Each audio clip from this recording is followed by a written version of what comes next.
13 flight controllers, listen up. Give me a go, no go for launch. Booster. Go. Retro. Go. Vital.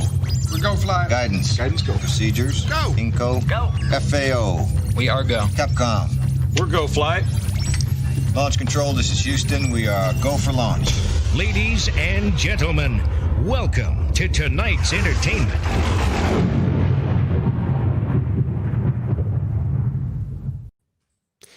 Good evening, everyone. Welcome back. It's Sunday evening.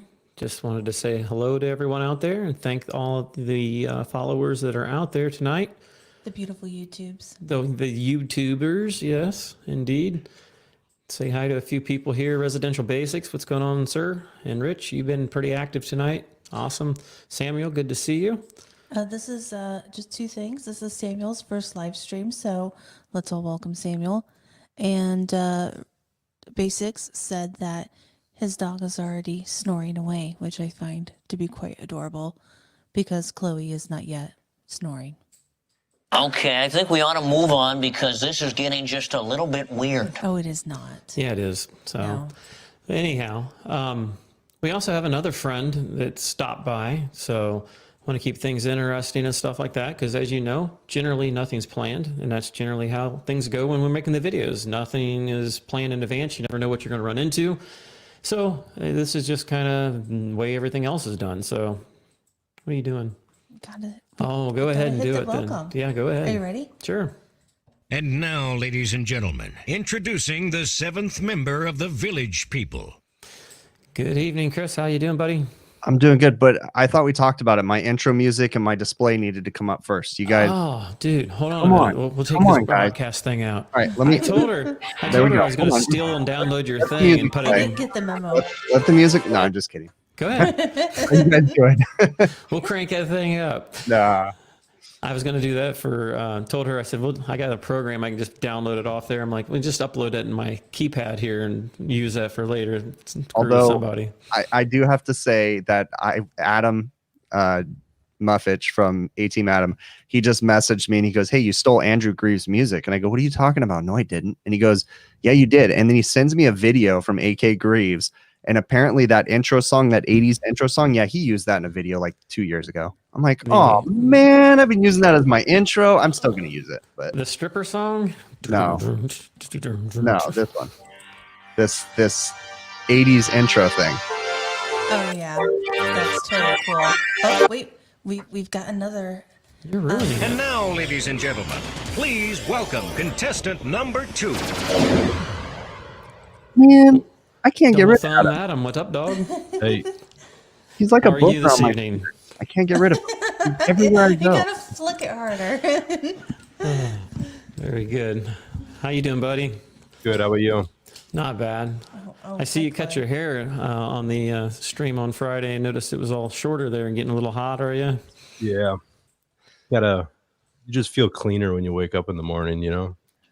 I hear you on that because I usually trim mine really short. I'm trying to find that stinking banner so I can get rid of that live thing. I don't know where it's at there. About the simplicity of not having to do anything. Like, just it's so easy to have a shaved head when you get up in the morning. Just take a shower and you're in and out, and Yep.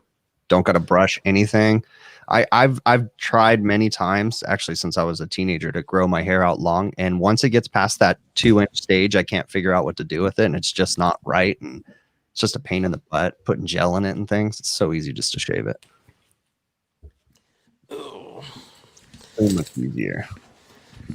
Yeah, so anyhow, I'm not going to hold her all night. That's too annoying. So, but yeah, yeah, I trim mine down too and stuff. I was looking at one of your old pictures somewhere, and boy, you had a big old shaggy head going on, Chris. It was kind of funny. I was looking through some of the old pictures and things. He was creeping. I I've have like that. a lot of old long hair ones. I've had some ones where my hair was probably, I don't think it's ever been any longer than like 2.5 inches though. Yeah. So back in school, I would say I had a little bit of, at the back of the hair. That was maybe that much. That was about as extreme as it ever got. And then now before, let's see, junior high, I don't think I have any pictures of junior high, but junior high, I had like a Jonathan Taylor Thomas, like split down the middle, came down to my neck, hair on both sides. It was super hippie. Yeah, pretty much. Because your office looks a little different, Chris. Yeah, I took a desk out and then I stored a bunch of stuff. All the shirts and crap are behind in my closet organizer now. So turned out nice. Give me room. I can get out my sliding glass door now. Case of fire. So far. I'm not worried about that. Adam, is that an actual screensaver thing behind you, or is that Yeah, Adam fooled me with that a bunch. a flag or just a picture with a green screen? He green screens that. Yeah. That's cool. Looks good. But then he took the actual background that used to be behind him, and then now he green screens that background, right, Adam? Yeah. So I was always tripping. Like one day I come in there and it's not there or something. I don't remember where I saw it, and I was like, "Well, I'm confused." And I didn't realize he's been green screening his background for a long time. Now you're doing that in OBS, not through Streamlabs, Yeah, correct? that's his normal thing. Yeah, but I don't have it zoomed in properly, so you could see next to it. You know. Yeah. Yeah, it happens. I got a green screen over there just because Mozilla's the only way to freaking get this stupid program to work. It basically won't work. So she's working on getting the Streamlab thing working for me. I'm letting her figure that out. I've gotten older to the point where I just don't care like I used to learn all this new stuff. What I found is, like, if you're trying to use a green screen, you can't use it in StreamYard. You need to keep it green in StreamYard, and then I add the green screen in OBS. Yeah, Not that that's what I was noticing. but yep. So how's the weekend been so far? Everybody had a decent one? No major calls or anything going on? No, I had a call that I talked the customer out of it, and I was organizing my office all morning. So my wife hurt her foot, so she's just been hanging out on the couch, and Ooh, what'd she do? she's just messed up. No, Oh. she's got a bunch of health problems. She's got hypothyroidism, which messes with her hormones, and everything's all jacked up. So right now her foot's swelling for no random reason, so she can't get up. It's funny, as she gets older, she realizes that this whole hypothyroidism thing is like a disaster. Oh, it is. Believe It's me. just messing with her so bad, and just her levels are always jacked up, and yeah, it's messed up. She actually went to the doctor. I'll have to have her talk about it one time. I don't know if she talked about it on my stream or not, but she went to the doctor one time, and she'd been telling the doctor from the beginning she didn't want to be on her medication anymore, and her doctor kept telling her, no, you got to stay on it. You got to stay on it. And then one day he was like, all right, your levels are good. Just go off. And she was like, wait, what? And he goes, yeah, you're fine. Just go off. And she went off. And like 3 weeks later, she was 2 steps away from being admitted to the hospital. And they basically were like, yeah, who told you? And we're like, the freaking doctor. And yeah, it was a mess. But Yeah, and that sounds like some of the doctors around here. she I've always just said, has to accept the fact that she has to take medicine for the rest of her life. That's pretty much the hypothyroidism thing. So And here, I'd be happy if I could get below double digits of medications a day just Yeah. to survive, but probably not. it's yeah, crazy. I'm trying to get Gil's wife to go on with me too, because she's got the same thing that Laura's got, the Chiari malformation. So we were talking about possibly trying to do that, because I guess Chiari Awareness Month is this month or next month? September. So we're hoping to maybe do something together on that, because most people's never heard of it or anything. So Yeah, and that's the same thing. You know, I've always been so open about anything medical, because everybody hides behind medical stuff. Like, that's my opinion. I mean, some people do things for a reason, so be it. But I used to like be ashamed that I was bipolar or whatever, and it's like I don't care anymore. You know what? And actually, it helps people when you talk about it, because other people are like, "Oh yeah, I deal with that too," and you know, it actually gives you stuff to talk about too. yeah, I mean, the psychiatrist said that I supposedly was, but I think really something I really want, certain people to know, with the way the laws keep changing here and there. Yeah, but my mom, I remember my mom when I told her I was going to see a psychiatrist, and she was like, "Don't let him diagnose you with anything." And I'm like, "Why?" And she's like, "Because it'll be on your permanent record." And I'm like, I could care less. Like, they can make it so you can have guns and find you unstable. And all kinds of other crap. that is true. And I will admit that I haven't gone to the doctor in like 2 years, because I was trying to get my weight down before I got that on my permanent record, that I was obese. Like, because their terms of obese is ridiculous, but because like my life insurance policy is due in 15 years, and I'm like, oh yeah, I need my record to stay clean. So That's You, random thoughts of an old person. upgrade now because I think, well, I just turned 45 and mine's going to expire next year or whatever. But I got it when I was like 23, 24 area. That's about where I got mine. Yeah. I don't need it, the coverage that I've got before. The house is paid for. The kids are gone. So, I mean, right now it's just spending cash for whoever's around after I croak. So, Yeah. Didn't need as much as what I did originally because all the responsibilities have practically gone away. But My whole it's nice thing was that, just pay off the house and give my wife $100,000. That was my whole plan. Give my wife $100,000, and then I told her, you got to remarry because I ain't taking care of that. So yeah, definitely. I can see that. Yeah. This dog is digging into everything. The viewers out there, they're asking where Joe was and Curious Bill. So they said they might pop in here in a little while. Fashionably late Joe, Joe Bacon Dirt. So, he's ironing his V-neck, I'm sure. yeah, pretty much. Yeah, That's Joe's what I'm watching assuming. hockey right now. He said he'll come on after. Yeah, that's cool. Yeah, it's like, well, I was prepared to do whatever because I'm like, well, let's talk about our everyday carry if I had to. So it's like, whatever. So I brought some of that crap down here and figured, And not the CCW kind. yeah, we wouldn't want to probably I've do gone that. back and forth on whether or not I actually want to get my CCW. A lot of people think you can't get them in California, but you actually can. And it's not horribly hard anymore, but I just don't know if I want to have a legal carry on me.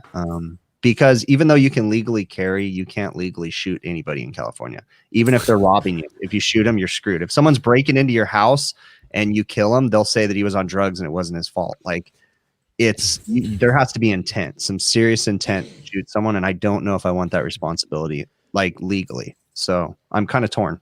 Luckily for us, we have the castle doctrine, which protects us anytime we're in our house or in our car. And so we don't have the right to retreat. That just changed not too horribly long ago. But if you really think about the justification of things, you really were in fear for your life. So if you really thought you were going to die, you have nothing to lose. So as long as you made sure that was the only the case, then at that point, it is what it is. But I like it that I've got it. Hold on. Hypothetically, this sounds weird. I've thought this one out in my head a bunch of times, but in California, it's so weird. But I imagine that if you took a weapon from an intruder that came into your house and you shot them with their own weapon, I think you might be safe. That'd be Maybe. an interesting one. Maybe you get where I'm going with that, but True, absolutely. Something that you have around for just in case times. Wink, wink. You ready? Sure, let's do it. Guess what, guys? And now, ladies and gentlemen, please welcome a singer smart enough to never quit their day job. Ooh, sorry. And it's curious. It's ZZ Top, Bill, That's a pretty good one, huh? HVAC guy. What up, dog? Man, I thought if there was one place I could escape these other two guys, I thought it was here, Rick. But I thought that I was going to be the guess. star of the show, and then here you idiots come in here too.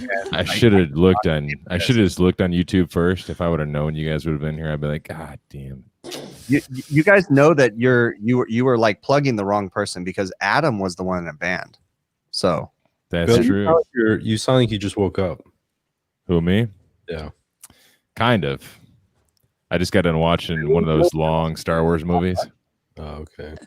do you really know Bill's voice that much, Adam, to like know that it sounds like you just woke up? I mean, I think we've talked like probably hundreds of hours by now. Yeah, you get a sense. You get a sense, like a Jedi sense. You notice how they changed the whole topic of Adam being in a band? Yeah, I try to check. Real quick. he played the bass guitar.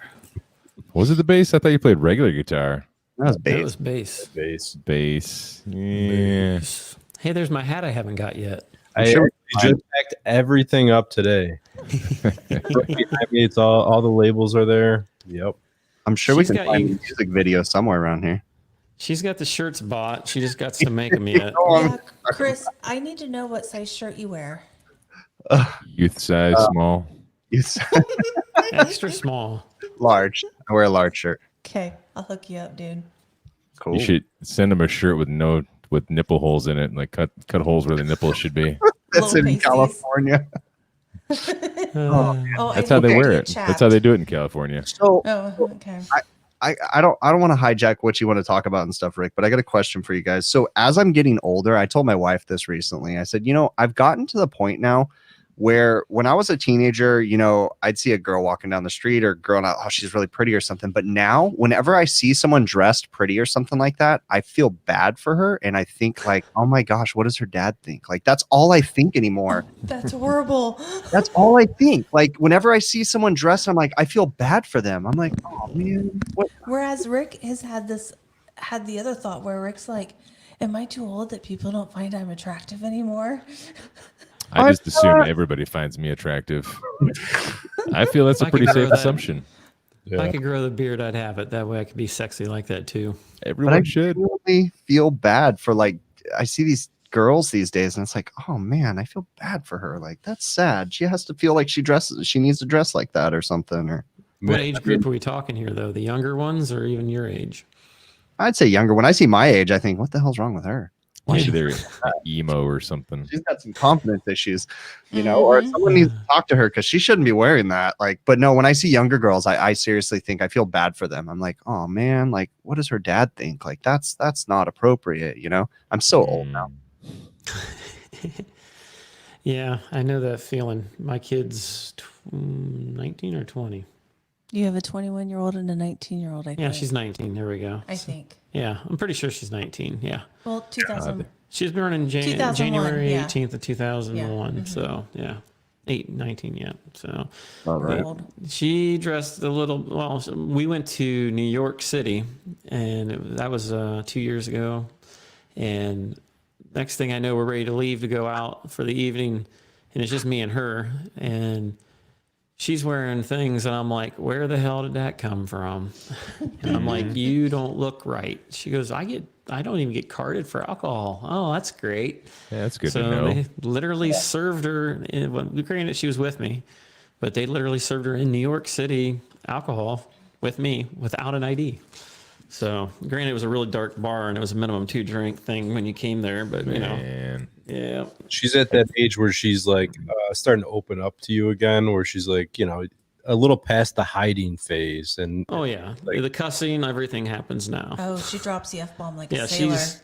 she looks like her mom, but she acts and thinks like me. So I mean, she's big time into making money and not having She's a school hustler. debt, and Smart. she's so far. Yeah, she had her associates coming out of high school, so she did like the schooling while in high Post-secondary. school. So now all she had needed was 2 years to get her bachelor's, and she wants to basically do what the heck was it? Marketing or I don't know. Some sort of marketing stuff. Originally, she wanted to be a political major or some sort, but she ended up wanting to do like the marketing stuff. She's kind of in the sales thing. Same thing with my boy. But yeah, she's hustling it. I mean, she's 19, moved out of here because the room we're in right now is the room I did up in the basement for her so she could live here. So she wouldn't waste her money while trying to go to school. And basically, she moved out and then bought a house, bought a car. And freaking, at 19, I'm thinking I was 22 before I even moved out. So I'm like, you're more quicker than I was. My wife and I were just talking about it. We're going to be married for 15 years in September, but we were just realizing, 15 years. She was That's awesome. 21 and I was 22 when we got married. That was great. Damn. We dated in high school. So I was 17. She was 16, I think. That's a crazy time to be married. I can't imagine being married at that age. But you know what? Like we were genuinely having this conversation. We were like, how is it that we're still together when everybody else like split up and all of our friends that did the same thing? But we both are not partiers. We just had a very old souls like growing up.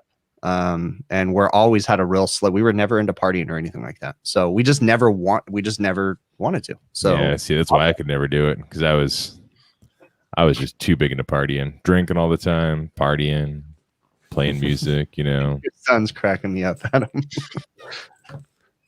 Yeah. Creeping Bill, into that corner. I had friends that were crazy partying. And I do have to admit, though, there was times, before we had, right after we had our first daughter, seeing our friends do stuff, go to the river, go on whatever. And it's like, oh yeah, no, we can't do that because we got to stay for this. Or, so that was a little bit of a bummer, not being able to spend money frivolously. even though we still did. But yeah. So Yeah, I got a question for you guys. sure. I need something new in the HVAC industry to study, a new book, something. Any suggestions? Give me about a week and I'll write you one. A whole book? You could read anything from Dan Houlihan or Houlihan. You can start Pumping away. Yeah. You watch You're talking about steam and water and boilers. Lost Art of Steam Heating is a great read. I don't doubt that, but Sounds I'm thinking delightful. something towards the electrical, because that's one of my areas of weakness, is understanding electricity a little bit better. I would love to hear if someone has a book. People ask me that all the time, like, what's a good book for electrical? And I'm like, I have no idea. I've always been lucky that the basic electrical that I understand came to me really easily, but I would love a book that would not be super boring. Kind of like I like the Dick Ware's book for refrigeration. Yeah, like the way he writes it, it's easy to read, for guys like us. Yeah, I need something like that. So for electrical. So I would love suggestions too if someone has one. Yeah, if anybody out there has a suggestion, let us I'm know. gonna find you some. Both of my cousins are electrical engineers. The other one has their doctorate. and Oh teaches yeah, I can't read an electrical engineer engineering. book. Why There's don't you too many big words. That's No, Clive. but they train people, so we thought about. Yeah, that's a good bringing idea. I them should on. ask Clive. And maybe Why did I think about that Oh, earlier? Yeah, Clive might have some really good ideas. Yeah, I'm gonna do that right now. I have to say that was pretty cool watching him cook a hot dog with 2 forks. Oh, I went back and saw that. Yeah. That was awesome. He's like, this might not be the safest thing. It might lead to death. Who knows? But yeah, we're going to try it.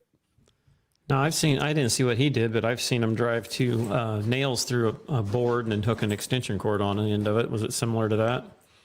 He cooked a hot dog, Mhm. 2 forks, and, whatever, 120 to each fork. Mhm. That Yeah, was, because I've seen him take a wooden board and then drive a 3.5 inch nail through it. are you saying where it like burns the wood? No, because the wood's kind of a piss poor insulator, and they just took. My dad actually showed me it, and wrapped neutral around one nail and hot around the other, and then the resistance through the hot dog basically caused it to cook itself. It didn't short or nothing. I mean, you kept it off the concrete. I think it was like Better Homes and Gardens. They used to have all kinds of weird shit like that. What was the purpose of doing that? I don't know if it was just something kind of Just to creative way to. see what Because I would don't think happen. it cooked it really wonderful, but I mean, kind of like if you ever went through some of those power safety courses, like from the power company, not to use a limb to try to help somebody that has a power line on them because the wood's not a good conductor because of the moisture in it and stuff like that. When you're talking, 7,000 to 15,000 volts out there on the main line by your house. Interesting. But yeah. Any word on a book on your partner's research there? I just sent a message. What was that Steam thing you said, Adam? Pumping Away by Dan Houlihan. That's not the steam one. Lost Art of Steam Heating. Oh, there. Pumping Away Yeah. is a pump book, though. It's hydronics. It's all about hydronics. It's the It's a pump. very short book. Pumping Away is like, I feel like it's 20 or 30 pages. The Lost that Art of just- Steam Heating is like an inch and a half thick. Is that Yeah, 'cause I've pumping got- away book just cover like basics or something? Yeah, it kind of just shows like what happens as far as pressure wise in a boiler system, hot water system, and like if you put this here, what happens? If you put this there, what happens? The difference in pressures, what could help to eliminate. It's kind of like I guess the whole premise of the book is how to pipe a system and how to make it so you're not accumulating air in the system, I guess. It's been like 10 years or 8 years since I've read it, but Now, is that commercial steam in there that they got? for Lost Art of Steam Heat, Yeah. a lot of it is house, like residential, but he talks about like steam is steam no matter what. He actually talked about the pressure of steam is really important. And he was saying they worked on, or he helped somebody with the Empire State Building. And I think they said the Empire State Building runs off a half of a pound of steam. And like if you go to residential houses, you see all these people with their steam cranked up real high, Now, here's a question for you. So, a system like the Empire State Building, would they have a boiler on like every other couple of floors, or boilers in New York City? there's no boilers? The power company provides steam, and they just pump it through the streets like underground tunnels. Exactly. Yeah, that's what they do in Detroit too. Huh. Yeah, So the that'd be steam interesting. for the Empire State Building comes from the streets and just pumps all the way to the top. Well, I guess it's not really pumped, is it? It's just slowly rises to the top, I assume. It's not slow. It's fast. I think he said it was like less than a second or something like that when they opened a valve from the basement to the top. It was like Really? or less than a With second. a half pound or would you say a half PSI of Yep. pressure? Yep. Interesting. That's like the one that I was working on because I mean, like the guy that I usually go for help with refrigeration stuff, he mainly knows refrigeration, but when we get into the steam stuff, I could tell he was not as familiar with it. And what I was working on is probably, well, the piping system's 50 to 70 years old, so it's in real bad shape. And I mean, it's got a header coming back about yay big around. And I forget how, I think it was about, between the two of them, between 1 million and 2 million BTU on this one. And it's like a 6-story building. So, HVAC Grandpa said a vapor stat, and honestly, A vapor stat. vapor stat, the Honeywell vapor stat, in my opinion, is kind of the way to go if you're installing a new steam boiler, because a lot of the boilers come with like pressure trolls, and they're, if you look at the scale on them, the scale is so tight, and it's very hard to dial it in. And realistically, if you want to get your steam running at a low pressure and a healthy system, it's hard to dial it in with like the out of the box control that they give you. And it's much easier because you have a much wider swing on a vapor stat. Hey, Bill. Yep. I have follow-up questions. Yep. So she wants to know, are you thinking of AC or DC? And specifically, are you thinking about like debugging a control board or just everything electrical in general? The world of electrical in general, nothing Okay. specific. More or less. I guess, like more or less, like how does it work? I mean, how exactly does generator electricity class. work? go to Yeah. generator class. Honestly, I learned a lot when I went through the Generac training course. And then also, if there's something like, I don't know if they do this in generator class, but something that also talks about the transformers that are used on all of our houses, transformers that are used at the power plants, how the electricity is made, how it's distributed, why you have what is it, like Y phase, W phase, or Delta Y. Yeah, all those crazy things. I literally have no idea. A corner grounded delta system, not in a foreign language. That way I Yeah. can completely understand why you have 0 volts. I have no idea what you just said either. Or Corner wild leg. grounded delta system. Yeah, dude, that one freaked me out the first time I saw that. It was the weirdest thing. Yeah, it's the weirdest system. It's really weird though. But the voltage readings are so weird on a corner grounded delta. You'll read no volts, but then if I remember right, you'll read no volts from like one of the phase to another phase, but then from phase to ground, you'll read like 208 volts or something. It's so weird. That is weird. It'll blow your mind. I may be mixing that up, but there's something about it. I remember when I saw it, I was like, it scared me. I was like, wait, what? Like it read no voltage. I thought I had a blown fuse or something. And then when I chested to ground, it had like 208 volts. And I was like, whoa, wait a minute. Where was you measuring where you got no voltage though? On the disconnect switch. I mean, was you between L1 and L2 or? God, see now I think so. Maybe someone in the chat will help me remember. I know the first time I came across it, it blew my mind. So Because I mean, we got the wild leg, and usually that's the difference. yeah, it's a delta, but it has something had 0 ground. I just never heard corner grounded delta. I thought you would Right now, I'll tell you what it is. I would think you would just see the difference between the two, right? No.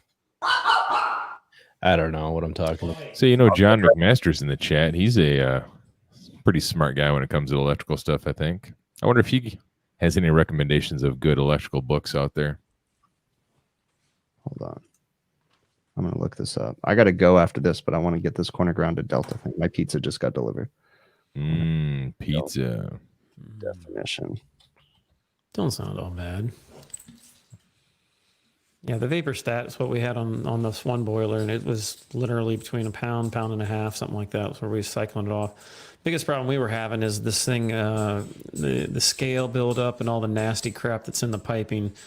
All will come back and then get on top of the water and then float, and then you kind of have this scum at the top, and you're supposed to skim it. Basically, the way I got around it was just drain it down and refill it with fresh water. They weren't even running chemicals anymore in it, and the piping's so bad.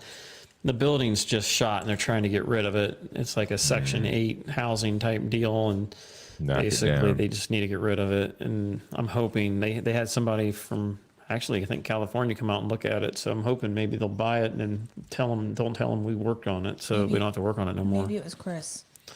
Probably all those millions of dollars he's making. He doesn't work on boilers. No. That's why he's hiring somebody to do it. Yeah, that's why he's hiring out. Joe Dog didn't come, man. He said fashionably late, but man, I think he ain't gonna show up at all. John McMaster is saying, yeah. So on the corner ground to Delta, the B phase to ground is 0 volts. What?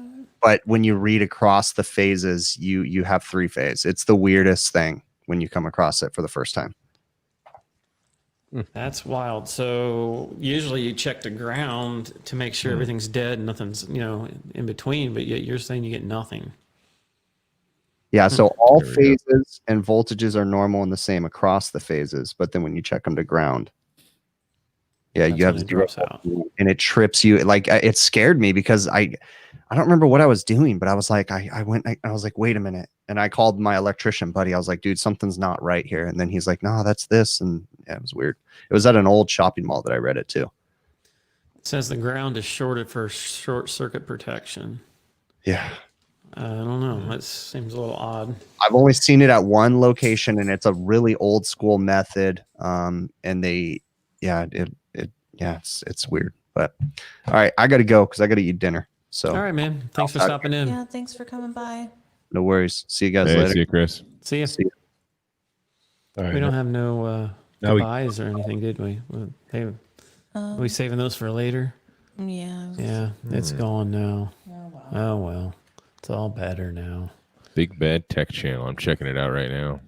Big Bad Check Channel? Yeah, Joe Shear recommended it in the chat here. Said he's got a lot of videos about electrical stuff.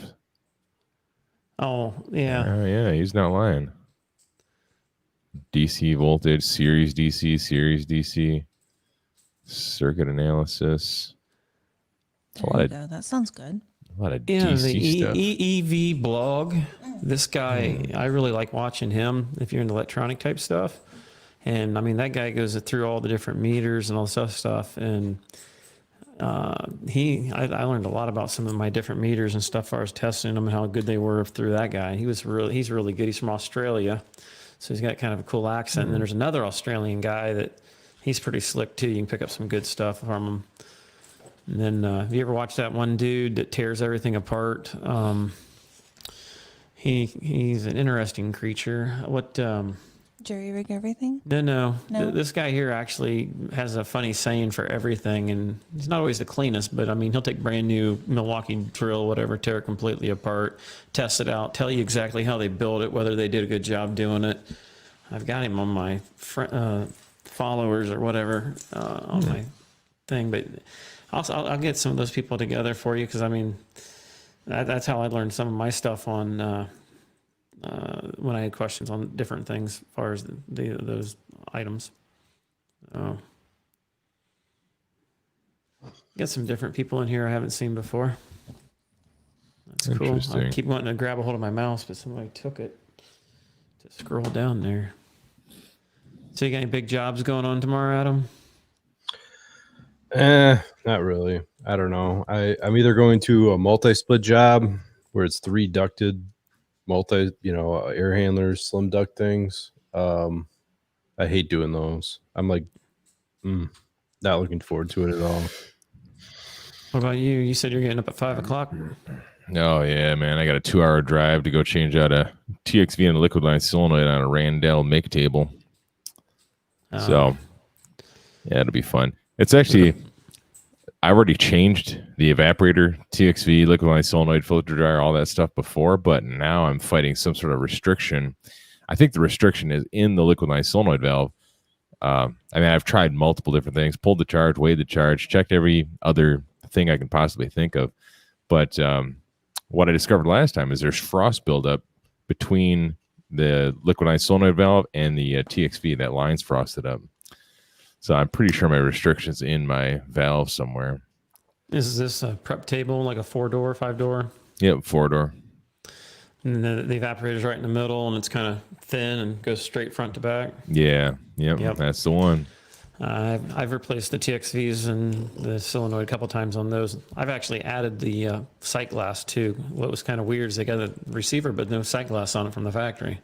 Yeah, that's not a bad idea. I should have had a sight glass on there. Yep, might as well do when you got it apart. I just put me a So little 1/4-inch one in there. Have you ran into that issue where you seemingly have done a repair on the evaporator or replaced a TXV or a major component only to have some sort of finicky issue later? Was it like the lower half was working and or not working and you fixed it, and then the upper half is now, or what? Well, it wasn't working because the evaporator sprang a leak. So I replaced the evaporator, and then since I already had the evaporator out, I wasn't gonna not replace the TXV. So I did TXV, liquid line solenoid, along with the evaporator. But This is on the lower cabinet. Yeah, the top rail works fine. No problems with that. Even right now, it works fine. It's just that the box doesn't work. Well, the box doesn't work now because the actual magnetic coil on the liquid line solenoid valve burned up.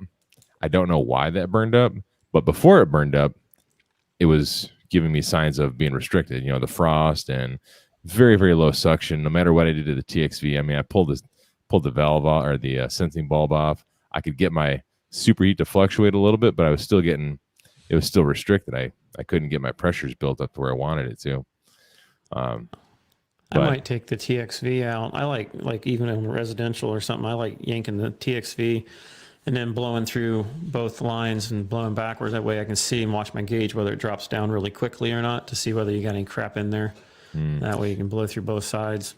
Well, I didn't take the TXV out, but last time I was there, I pulled the charge and just flushed it with nitrogen, just high pressure nitrogen, blew it through there, hoping that I could, I don't know, work whatever was in there loose. Maybe it's wax or who knows. Never seems to work. No, it didn't work at all. Not even a little bit. Yep.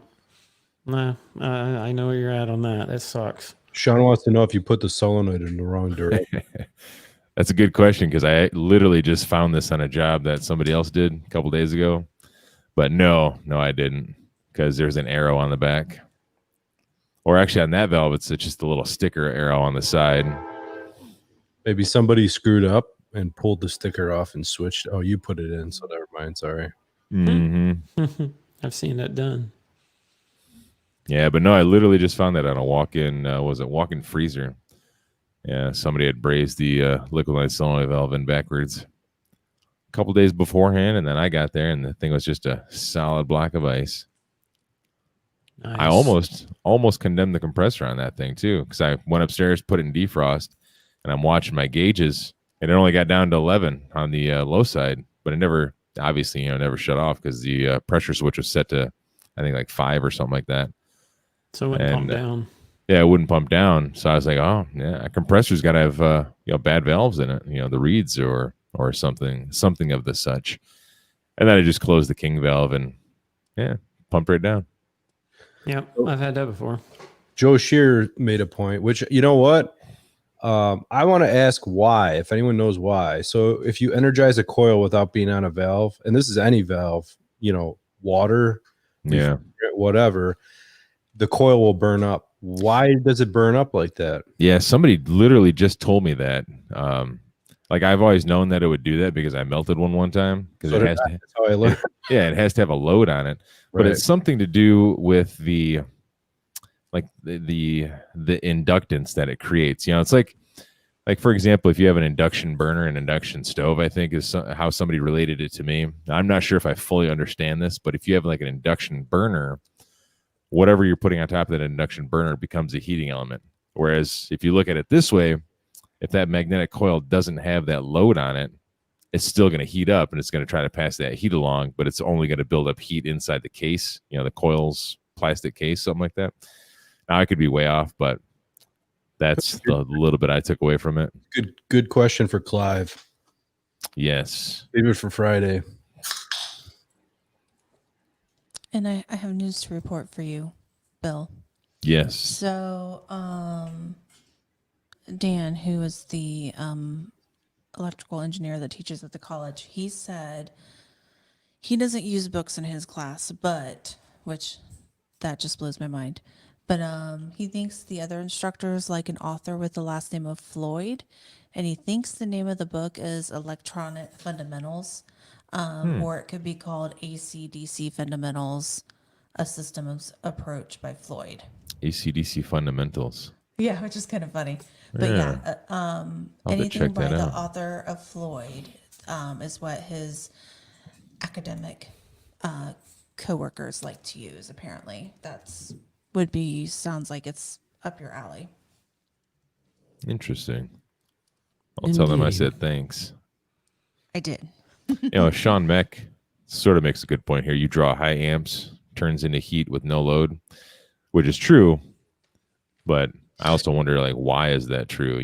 Because there's some all right, so for water, they have valves, solenoid valves with water that has literally a 24-hour a day duty cycle, right? So you could have power to it 24 hours a day, 7 days a week. It will never burn up, and it's just staying in that state. So it's weird. I don't know. It's hard to wrap your mind around it. You really need But that water valve, though, if it's always on, it's got that plunger pulled in, so it always has a load on it. Right, but you would think I don't know. Like, how does it dissipate? I just don't. It's hard for me to wrap my mind. I don't understand. I know you can't do it. I just don't understand exactly why. John McMaster says you need the inductive reactance, which I feel I've heard that before from somebody too. Yeah. And Yeah, that stuff's stick a kinda bolt on it. complicated. I was talking to another guy discussing this problem with him, and he's like, well, are you sure you didn't leave the magnetic coil off? I was like, no, I'm sure I did. I just unwired it. That's what I do because I melted one before. He's like, yeah, you just jam a screwdriver in there. It'll be fine. I'm like, oh, yeah. One guy told me to use a hitch pin for a trailer, so I carry one of those now. Oh, that seems like it maybe. Oh, no, a hitch pin. Yeah, I know what you're saying. Like now. the C-shaped one that Yeah. goes up, over, and down. I actually bought one at Tractor Supply for it, and then because one of the viewers told me about it, I'm like, So cool. I wonder if what John's talking about, the inductive reactance, without that inductive reactance, that's where you must get the high amp draw, maybe. And with that high amp draw comes the heat. I mean, reactive power versus Because inductive reactance, isn't that how an induction like cooktop works? I guess you guys might not know. Well, I know anytime the more electricity you have, the more electrons you have moving, the more heat it puts off. So I would think just off basic science This stuff. is why I need a book on electricity so I can learn this stuff. But why do I know this and I work in labor and delivery? That's a good question too. Yeah, very good question. because heat caused the baby to be delivered, All that friction. pretty much. Yeah, okay. Indeed. But yeah, you have lots of, you think of heat, your electrons get excited. You have lots of electrons moving around. You got a lot of heat put off. You know what else is a interesting electrical topic? Have you? I don't know. I think I'm not sure who I asked. I feel like I've asked a couple of people this, but that Hack Free doing his 3-phase setup with solar in his yard. A 3-phase unit, and he has it hooked up with AC and DC. He was saying, which I did not understand this. It was like completely over my head. First off, I don't get he's hooking up not the full 3-phase DC, and then he's able to hook it up with 2 power sources and pull disconnects individually. But he was saying that the 3-phase 3-ton unit is drawing 20 amps. But he says 20 amps is not accurate. It's probably much lower than that. It's just like a short spike of 20 amps. And he was showing like the sine wave and that. And I'm like, I have no clue what you're talking about. I don't even know what kind of tool you're using. But I actually saw Joe Shearer use a tool like that too at one point when he was, I think, diagnosing a inverter system. I don't know. So do we need to do like a little mini electrical 101 course and have cousin Dan come on with his professor hat. That would be interesting. awesome. And Do you a guys could Q&A be- with Professor Dan. You guys could be a panelist and ask him all these electrical type questions. I want to do a Dan Q&A is- with John McMaster now. Yeah, Dan's Please. pretty fun. We could have a good time. He's got quite the personality. He lives up in Toledo. Let's do it. Next Well, weekend. well, I'll have to try to arrange that. Do it. Arrange it right now for next weekend. I wouldn't be surprised if we don't have some equipment to go live with us. Is Toledo where Tony Paco pickles are from? Never heard of that. No, man, no idea. Trying That's where Klinger but- from Ash is from. Oh, he Well, lives just Rick, a touch outside of I got to get off Toledo. here because I got to No, be I up in agree. like 3 hours. Oh, jeez. I Yeah, got to get that's up cool, at man. about 3:45 so I can hit the road by 5. Yuck. Fun. Yeah. What town you going to? Is it Michigan? Yeah, way up a little bit north of Utica. Never even heard of that. Yeah, it's just a hair under 2 hours from my house if traffic's decent. Yeah, Yeah, that would suck. it's a good time. You can't I wait. have no idea what I'm doing tomorrow. But at least it's 2 hours of me, the open road, and nothing but podcasts. I was gonna say, think about it. Technically, you gotta go two So- up, two backs. There's 4 hours, half Yeah, a day. You're gonna be just sitting on drive your time, butt. man. Yeah, just listen Yep. to podcasts. So I missed that. it's I got to sort do of some good, of my you know? first podcast not too long ago, listening to them because I've never really done them much before, and so I just got to listen to Uncensored. You know Do what? one recently that was pretty good. I'm gonna see if I can find an electrical podcast. There you go. Or maybe Ooh, I'll I just bet call you John could. McMaster at about 6 o'clock in the morning. I'll call him and I'll just rattle off some questions at him. True. I hope you're going to be awake, John, because if not, you will be soon. Yeah, just put your number in there, John. We'll, Just put that in the chat. Put your number in the Put it chat, in the John. Yep. I'll just call Why not? random numbers till I reach him. You can figure it out that way. Just put his name. Just type his name in Google. You can find it. Yeah, do a property search. You'll find him. Yeah. But all right, guys, I'm gonna jump out of here. Thanks for having me. Absolutely. Thanks for As stopping always, it's fun. We'll see you guys soon. in, man. Yep. Check you Thank you. later. See ya. So your kid's back here. What's he got going on? Look at your shirt. Yeah, it's breaking it up a little bit. That's funny. Oh, wow. There we go. Oh, wow. That's funny. 3D. Shenanigans. It's kind of neat. I love it. Loving it. That's cool. Well, shoot. That's kind of going fairly quickly. Old Joe Dog never came along. Oh, well. Joe's an unreliable person. Although I feel a little bit unreliable because I feel like every time you've asked me, I've been late. Oh, I honestly have like wondered, if I shouldn't do something in the beginning first or something like that, but I didn't have anything particular. I thought, well, worst case scenario, I could do my everyday carry, never done one of those. And, it just really depends on what exactly people are wanting to know. Because otherwise, you really don't know what to particularly talk about. You run into whatever it is you run into when you're making the video, but when you're trying to do this just to get familiarized with people and, basically just got to kind of go off of what they end up filling you in on, what they want to know, if they even want to know anything. So it's hard to say. Arc-aware 5-ton heat pump. Never Yeah. seen Arc-aware. I've heard of it, but I thought it was lower end. But a lot of these brands anymore, hey Greg, what's going on? A lot of these brands anymore, just like that Comfort Air, it's a Bryant Carrier. It's the same friggin' thing. It literally is no different other than it's, the lower end. It ain't got all the fancy controls like the Infinity or something like that's got. But I didn't know they made so many dang different brands. They literally exactly the same. Yeah. And Yeah, it's just, what does Carrier have? 12, 14, something like that? I had no idea they had that many. I know Linux has, Concord, Duquesne, and then even then, technically, it's not even Linux. It's Allied Air. Allied Air owns Linux, but there's 4, 5, 6 different brands there, but they don't have all their products exactly the same because they're not smart. But yet, Payne, Carrier, and Bryant is the main 3 Carrier products around here from our one distributor. Then the other another company, it's more of a plumbing house. They sell the Comfort Air, which they sell it a whole lot cheaper than what you can get the Payne unit for. And the pain is basically the same thing as the stripped down carrier. I mean, literally, they're using the same control boards for the furnace, and the coils and stuff are exactly laid out the same, so there's no different. Rich, you're wanting to know about the Bosch unit. Okay. Here's what was kind of weird. Basically, this was a 3-ton capable air handler furnace with an ECM motor.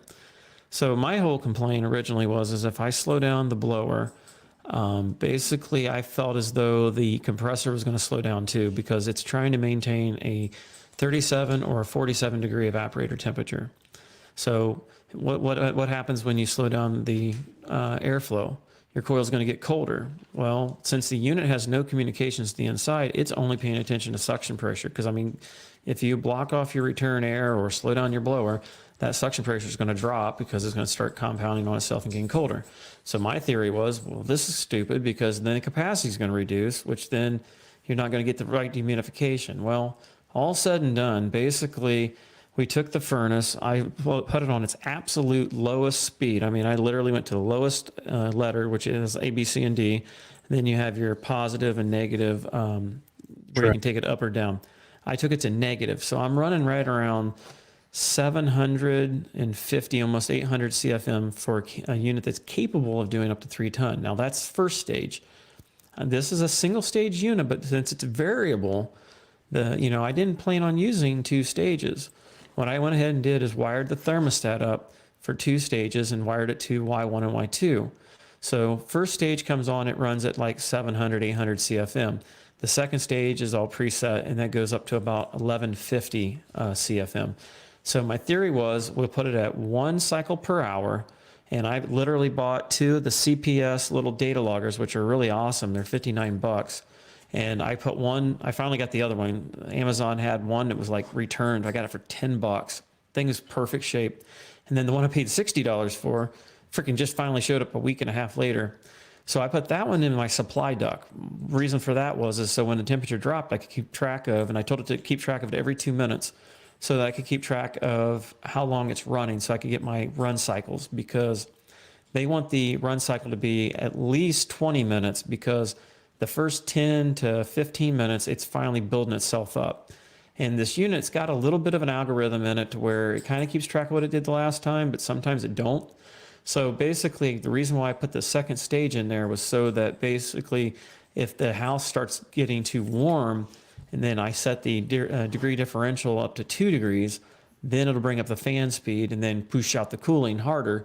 And then it'll satisfy temperature, because generally, it satisfies temperature, no problem. It just doesn't deal with the humidity. So by slowing it down like that, believe it or not, it literally runs almost non-freaking stop, but it actually dehumidifies. And then when I watch the one that I have in the return air hanging from it, the humidity is higher from about 2 to 3 o'clock in the morning until about 7, 8, 9 o'clock in the next day, because their load outside obviously has gone away, and the unit's not needing to run. So if it don't run, it's not dehumidifying. And, the other big thing we did too is we put the fan on auto. We did not run it all the time. And then Jim Bergman got involved in this. So he literally had one of these Bosch units in his workshop area, and he was data logging everything. And he was pretty much the one that came up with the solution for this. And we ended up taking out the Core 7 stat, which is now on my wall, and they provided me a Honeywell Iaq Stat that has 4 stages of cooling and heat. Basically, I think it's heat, 4 stages of heat, and that one had the cycles per hour. This had also supply and return duct sensors. It's pretty badass looking stat. I kind of am jealous. I kind of want it. And basically, this thing will keep track of also in data log what your maximum delta T, your minimums are. You can literally sit there and program it to do warnings by text, whatever. And so we changed the stat, set that fan speed low, and now, it will get up to 6. What would you do? Just knock me out. You did something there that just knocked me out, made me quiet for a moment. Sorry. I don't know what you did, but it sounds different now. You sound this levels. Yeah, she hit something on my, I don't know, she must have screwed with my microphone, must have an issue with my cord or something. Anyhow, basically the unit's running pretty good. The humidity now can get up to as high as 63, 64%, but for the majority of the time, it's staying under 60, which is what the norm is. And it can get as low as 43, and we never had that before. So in theory, it's satisfied. It does have a dehum option, but what I think, and I need to go back and play with the board to find out if this is the case, but basically when I tell it to dehum, it's supposed to drop the blower an additional 30%, but since I'm already running this blower absolutely as low and slow as I can go, it doesn't change. So I'm wondering if I, for testing purposes, maybe put it on medium speed of some sort and then hit it, because originally it worked. And if it drops, then yeah, I guess basically that'll tell me that this motor's just not capable of going any lower than 700 CFM area. So if that's the case, then the dehum isn't going to work. But the first stage, second stage thing works pretty good. I'm honestly a little bit, still a little bit confused. Like I would say that you would expect the humidity to be lower than what it is for, you know, a system that's running like 1 cycle an hour, you know? I mean, they're going for the longest runtime possible, but the coil, once it pulls the humidity out, it doesn't hardly sweat. And it's supposed to be trying to hold a 37 degree VAP, but a lot of times it's not. It's, this thing is too smart for its own good. And it's figuring all this crap out from the outside. That's where the communications is a whole issue. I mean, I think it kind of lacked, right? Like I think the 1.0, because I was talking to somebody just, you know, online through a chat or whatever about the difference between 1.0 and 2.0. And the 2.0 sounds like a true inverter, like a variable system. You know what I mean? It sounds like it makes sense. Like the 1.0, I could see why you're having this issue. You know, you could, just by describing how it runs, you could see why the problem would happen, right? Mm-hmm. And the difference between the 1.0, and that's why I never thought Bosch would be a great fit, you know, for me personally, because I like the real-time communications where it would ramp everything, the fan and everything would move at the same time as opposed to just one, you know? Yeah, and I mean, the communication, I mean, think about it. The Bosch is a poor man's Infinity system. I mean, we sell Carrier, and I can get it at cost below, you know, below dealer cost if it's from my own house, but they're so flipping expensive that, you know, I don't know. But the 2.0 too, one of the big changes that happened, the 1.0 is, you're covering, I'm confused. Why didn't Bosch monitor the air temp and humidity from the start? It's a poor man's variable speed unit. I mean, this unit costs $1,800 for the 1.0 and around $2,300 area for a 2.0. Now that's dealer cost, and that is for a 3-ton unit. The 5 tons obviously going to be more. I don't know what it is. Is that outdoor unit and? No, that's just the outdoor unit. The coil is another $600, somewhere in that ballpark. But, and this is dealer, this is my cost, which I'm not getting no special price. I'm buying this stuff, you know, right from the distributor. So I don't buy, you know, obviously enough to get a good price, anything special. But basically the 1.0 versus 2.0, the 1.0 was completely built by Mitsubishi. That's a Mitsubishi compressor and control board. When Trane bought out Mitsubishi, Bosch thought, hey, this ain't a good idea. They may try to hold this against us because they're our competition now. And now it's at Medina compressor and I think Medina board. So, I mean, that's a big issue right there. But the Bosch, I mean, if I wouldn't have had an ECM blower, I've been screwed, because, you know, a PSC motor would never have had the difference in speeds that I needed to do it. So, yeah. Joe Shears says you might have to jump O or for dehum or cut a jumper to make it work. Yeah, there is a jumper to cut in there. It's right on the board, because I mean, it's a Duquesne furnace, which is the same board Linux is using. So I mean, I've cut it. I can see the LED lighting and going on and going off, and it's not changing speed. I think it's truly because I got it as low and slow as it can go. I've got Duquesne's phone number. I just haven't called him to find out, but you know, yeah. The O thing, I think the O terminal on that, and I ain't positive. I was going to yank the board off. I think it might just be a dummy terminal, because I kind of wondered, does it change the Y call higher and lower for heat versus cool. And I got thinking, well, what if you use like the Bosch uses B and it powers in the cooling mode, in the heating mode, powers in the heating mode, which is opposite of pretty much everything out there except for maybe, I think, there's one or two brands, but yeah, it didn't seem to make a difference.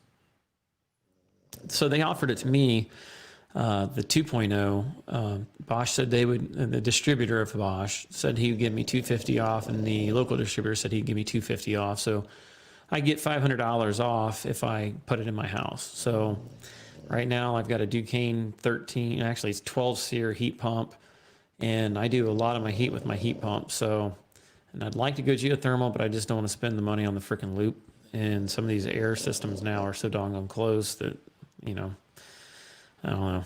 But I don't know if I want to take that chance and then get screwed and then have problems. So I'm a little leery. I'm thinking maybe I should just spend the money and get the Carrier 5 green speed, or potentially the true variable one, which both are pretty good efficiency wise. But then I'd need the furnace too. So, and my furnace ain't nothing wrong with it. There really ain't nothing wrong with the air conditioner, but it's getting old. It's about time to change. Shannon says Rheem. Yeah, I checked out Rheem's stuff too. They got some. I'm really sort of impressed with some of the different manufacturers. I didn't know that all these guys have came out with so much different high tech stuff. They always seem like they were behind the times, and Carrier always kind of led everything. Now Train's got some crazy stuff too, though. You sell Train too, don't you? Not recently. I may start up again though. But I mean, Train, like the communicating train. Yeah, that's crazy. I had the in the Chicagoland area when they came out with the modulating furnace. I put in an order long before anything was shipped. So all in the Chicagoland area, I had the first one off the truck. I was calling them daily. Are they in yet? Are they in yet? No. It was for my mom's house, and it was like the end of summer. I pulled her furnace out. She wanted to like finish off the laundry room, so she did the floor in that, and it started to get cold. And I'm like, is the furnace here yet? What's going on? Finally, that was the first one. It was cool. Those thermostats are awesome, though. I think when I put hers in, I had the one that looked like the old Vision Pro, the Honeywell style Train communicating. That's the one I seen. But I upgraded her to the after the fact, like a ways, the 950, the color, the big touchscreen tablet looking thing. That's what this one I put on looks like, but it's not real big though.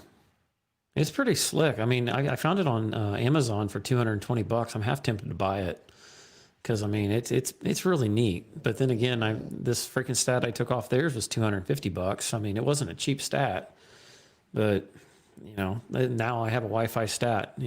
First one, yay. Don't really, I don't change my temperature up and down. In heat, I move it up and down maybe 1 to 2 degrees. Otherwise, it stays the same for cooling. I don't change it, and the fan runs all the time. And I hold 43 to 44 on average. And then now, when it's not running much, I got up to about 55. So I've never had issues with humidity. So, yeah, Shannon, I actually worked for a Linux Premier dealer prior to where I'm at now, and I'm behind by at least 6 years now on Linux because that's how long I've been at this other company. So I haven't seen nothing lately from Linux. But yeah. I do like Linux. Their condensers are extremely nice to pull the panels off, I have to say. Like ridiculously nice. 2 screws and kind of pull out and up and they pop off. Yep. Yeah, those are nice because I mean the Infinity has got I don't know if the new one still does it, but they had a crap load of freaking screws in them things, and it's kind of crazy. Yeah, Rich, I have a lot of time in that thing. I haven't pushed them hard to try to get anything more out of it because I don't know how bad I really want that system. Because I mean, it's kind of like dancing with the devil. There, you kind of don't know if it's a good idea because. The coils generally do not come with a adjustable TXV, and they did send me a TXV that was adjustable. But surprisingly enough, this one did not need to be adjusted, and it holds proper superheat now. And so, like that was my biggest issue in the beginning is that like I'm flooding back, and they're like, well, no, we've got 2 accumulators in there, and I'm like, that's not the point. you should have proper superheat. I shouldn't have to rely on a freaking accumulator to do this. And so that new TXV they got me, it was another one of the, it was one of the better Danfoss valves, T6 or whatever, but this one was adjustable, which basically, you know, that solved the potential failure in the future problem. Then it was just a matter of changing the humidity by changing fan speed. So kind of not a lot to it, which kind of sucks, but it still ain't perfect, but it's to the point where I think it's manageable, to the point where it's not hardly worth screwing with too much more. Hey, Randy, last, that's cool, man. Thanks for stopping in. Appreciate you stopping by.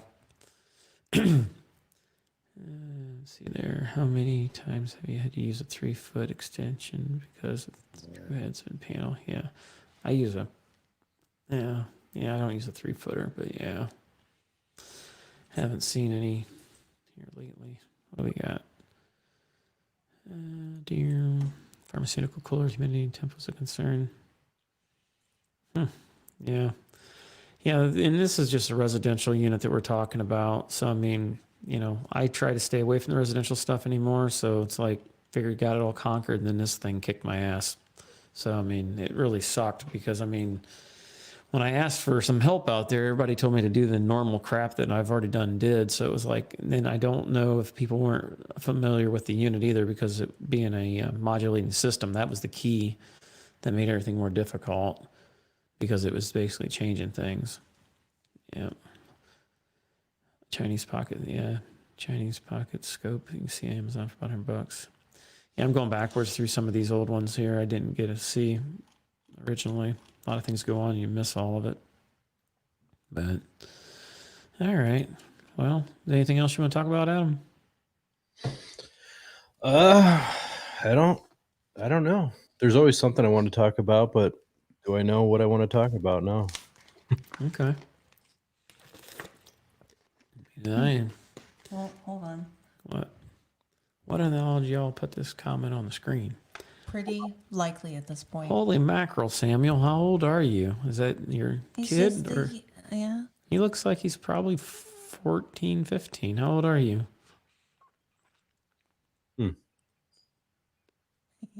He says hi.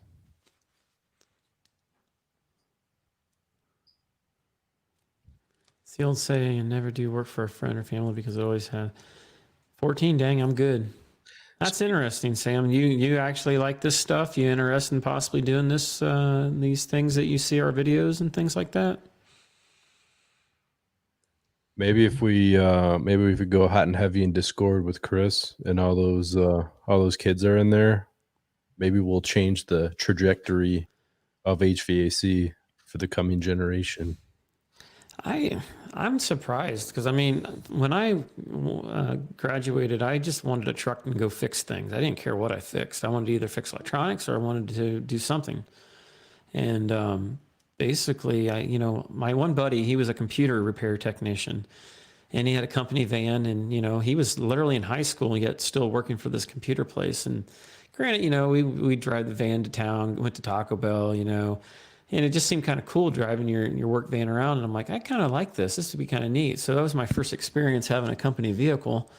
And then I've always liked tearing stuff apart and things like that. So there's got to be, other kids out there that are interested in just how do things work and tearing them apart. Because, I mean, prior to going to school for this, I didn't know anything about freaking furnaces or anything like that. I had no experience in furnace stuff. Luckily, I had some good experience with mechanics and electrical and things like that, but nothing in HVAC. And we had a Linux Pulse furnace growing up in multiple different houses that Dad built. So I thought that was the only freaking furnace. I thought they were all that way. And, that I had come up from the ground up on that stuff. I mean, it was pretty interesting. I would have never thought to do something like this at that age, which is kind of cool.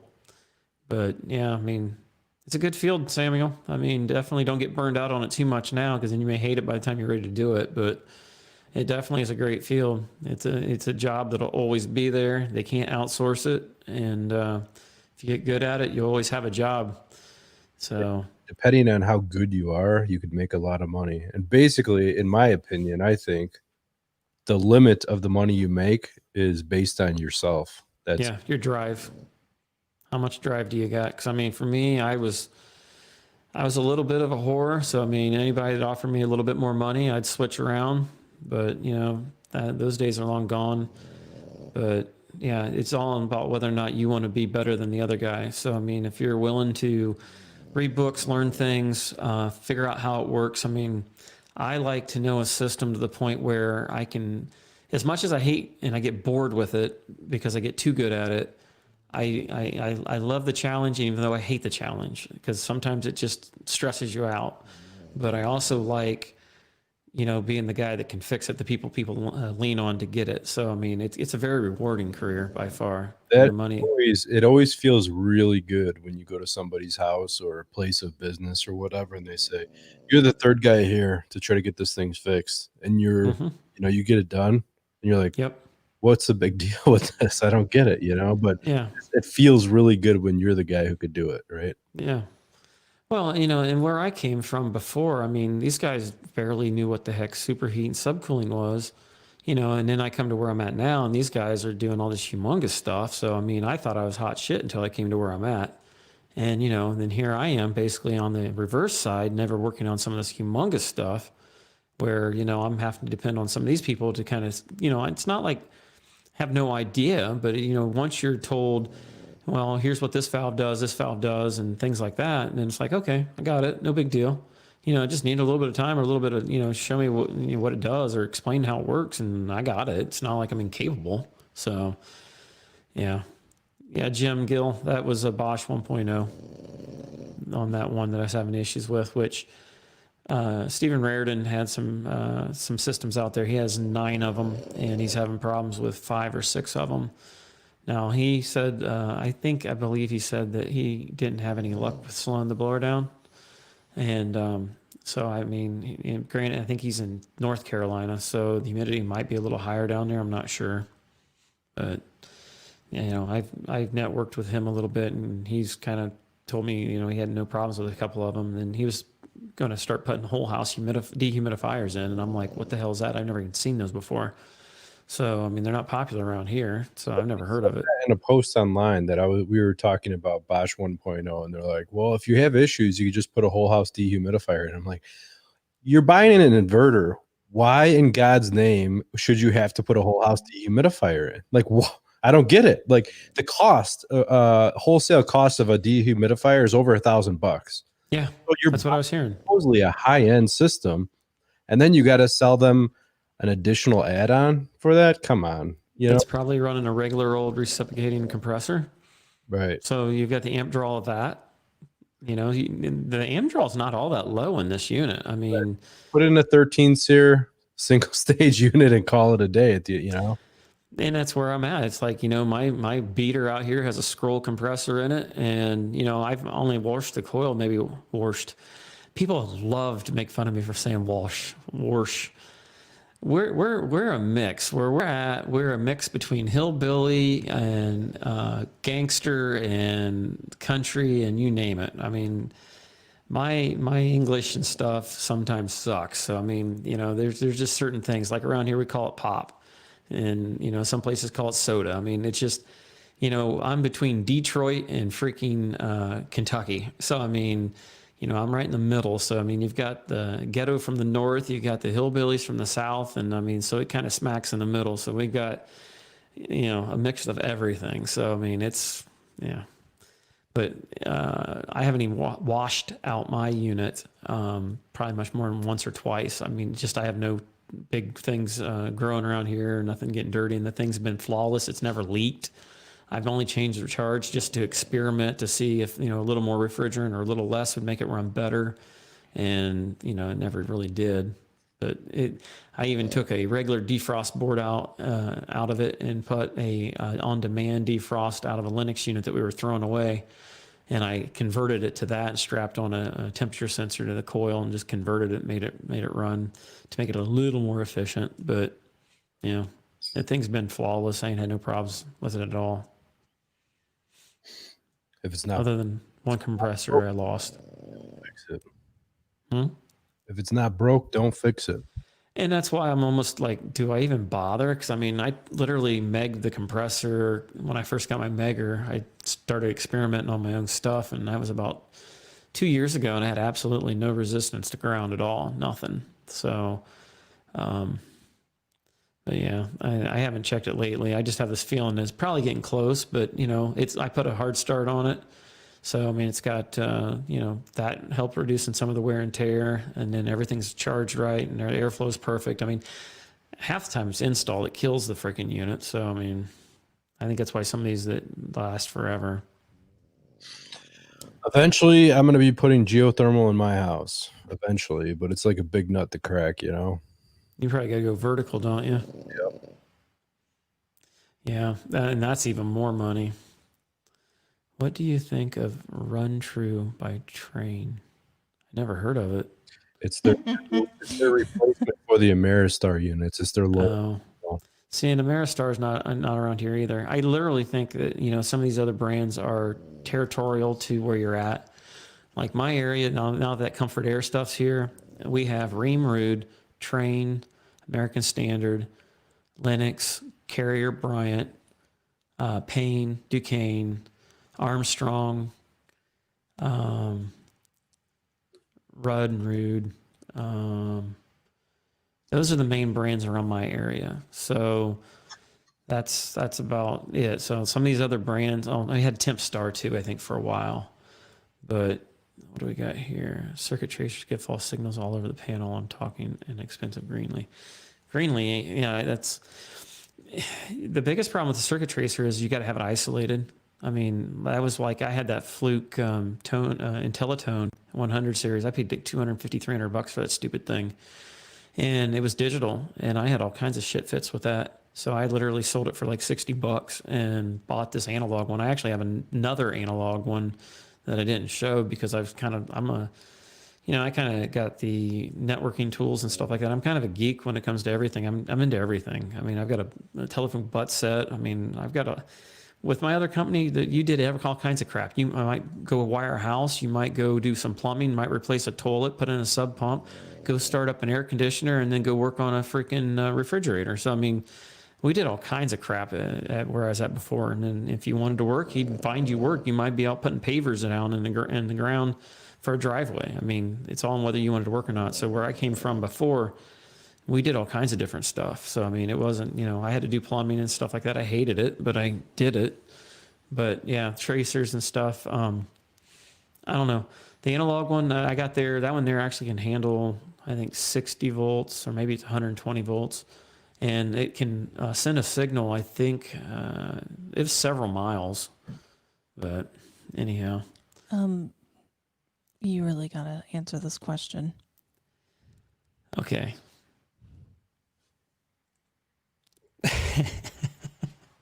No. He wants to know about the finger control. I texted NorCal and asked him about if he would do me a song for that finger control, and basically he didn't respond. So either he changed his phone number or something. I don't know. But Or he's just been busy. he could be. It's hard to say, but yeah, I don't know. All the talk about stripping everything out, I never have a problem stripping them out. So, I mean, back when I started back in the day, all you had was drills back then. It was either 12 or 14 eventually came out, and then eventually the 18. I mean, everything was drills. We didn't have, you know, everything had to be chucked up with a freaking regular drill chuck. So what else do we got? That's why Dave G says he's at Sturgis. That's a big bike thing, so that's why. I know her. I know. He's definitely using finger control. Yeah, I'd like to be really. out. How's the Corona going to be? They said there's like 1,000 people getting together. Yeah. That'd be interesting. You know, Chris, I did that into the video for you. That was all for you. And I told him he should put something in the video, Chris, for you. You know, that he was doing that part for you, but he was like, no, I'm not going to do that. If you got an impact, throw it in the trash. And it's like, no, I love my little impact. And I've got four speeds basically on it. First, second, third, and then that drill mode. And that thing freaking, I had no problems with it. Of course, I wore the trigger out of it because I throttle it. Are you guys saying the Bosch doesn't dehumidify as well as the standard 16 SEER 2-stage system? Probably not. I mean, I don't have any. I don't do 2-stage units that often. And this is just your You opinion. got to remember, this was basically on my own. I mean, it's not really a side job, but it was on my own. So, I mean, you know, I put in the ductwork, the furnace, and all that crap. And, you know, so it was kind of my responsibility to make it run. And everything worked fine. It wasn't until summer that all of a sudden they're like, hey, it feels really humid in here. And it's 70%. And I'm like, hell, I don't even know what the humidity should be. It's not something I usually pay attention to. But, yeah, it's just one of them things that anything under 60 is what I found out later. Yeah. I would hate to be one of Chris's guys. They got to be like watching, be like, that son of a talking about us again. But rusty motors for fans are the worst. It's so tough to remove. Have you had an issue? I've got the Ultimate Polar, and I've got that other Polar. And honestly, the Ultimate Polar was always the best one, and then it kind of started to wear out. And granted, the thing's probably 10, 12 years old, and I'm kind of pissy about it, but the little bolts that you tighten down on it are starting to strip out the aluminum a little bit. Ultimate Polar generally gets it all off. So, I mean, if you can hit it, you know, I went to, I always was a big WD guy. So, I mean, now I use freaking, what the hell is that? PB Blaster. And so I've kind of got hooked on that now. And basically with that and a little bit of sanding up the shaft and stuff, you can get any of that crap off. I mean, if you can get a whole new wheel or whatever, go for it. But I've not had one that I couldn't get off. I mean, if I have to, I'll take my Sawzall and I'll Sawzall it off from the motor side, and I can pound it out through a black iron pipe nipple or something like that. But generally that other thing pulls them right off. You know, Ted had a video about getting the shaft out, and it works really well. I've never tried it before until his video. Just drill, you know, take a drill bit, drill straight down the shaft, and then slowly increase the size of the drill bit. Do that 1 or 2 passes, and the thing just falls right off. Yeah, I can see that. I've had that with set screws and shit where I've had to do that before. Yeah, I've always been in the heat. I mean, I never really believed in heat either on things, and that right there is after heating up a oxygen sensor on an exhaust manifold or whatever, freaking came right out. So I mean, heat definitely works too. Definitely works good. Well, I got to get going. This Cool. guy wants to go to bed. I apologize. No, it's good, man. We're at like freaking an hour and 20 minutes. That's plenty. I think it's good. I appreciate you coming in, man. Thanks for having me. And Thanks for hanging out. we will Yep. see you guys soon. Cool, man. Later. See ya. Yep. Bye. All right, guys. Well, I appreciate everyone coming in and stuff. Be sure to hit that like button if you would, and leave me a comment or what have you. Why don't you answer the last question? Does one need a special shredder tool for carrier units? Excuse my spelling. Are you talking about like if you're talking about the big ports that they have on the units? I mean, they're still a 1/4-inch screw on, but when you try to pull the valve core out and it has that big honking thing in there, Core Max, then yeah, you need a special thing for it, special tool, and they're like $350 to $400. So I would not even waste the money on that. You know, you can put a brass cap on it and go around, you know, get around any leaks that way. And then basically I use a valve core tool, or not a valve core tool, a valve core depressor. And so I tried that on that one video that I did two videos ago, and it worked really good. It pulled the refrigerant out. And I think the cool thing about the valve core depressor is it literally shoving that core all the way down, which I think is the principle behind it when the company or when the factory is, I think not only is it quick disconnect like what you see on a 134A fitting on a car, but you know, basically it pushes that way out of the way, and then basically get you full flow or close to as you can get on it. So I mean, you know, that's up to you. But I mean, you know, like Chris said, he just charges a fee for using that tool, kind of like you do for using your torches or your vacuum pump or whatever. So, I mean, you know, or you can put a swivel tee on it too. That's another option. But but I didn't see it. You have to tell me later. But yeah, it's yeah, that's it on that part there. But we're probably going to go ahead and wrap it up here, guys. I appreciate you all stopping in. Hopefully Sunday evenings here might work out better. You know, as of right now, for me, I think it does a little better because there's not a mad dash rush to have to come back. And Saturdays usually, you know, you've got some things going on, and so maybe Sunday will work out better.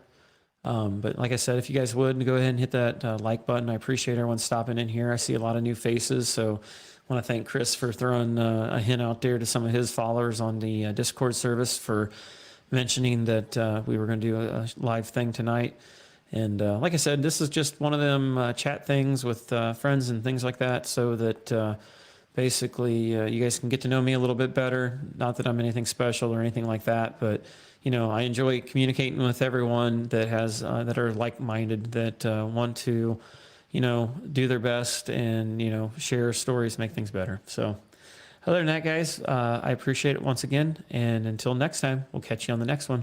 Bye-bye. Bye-bye. Thanks now.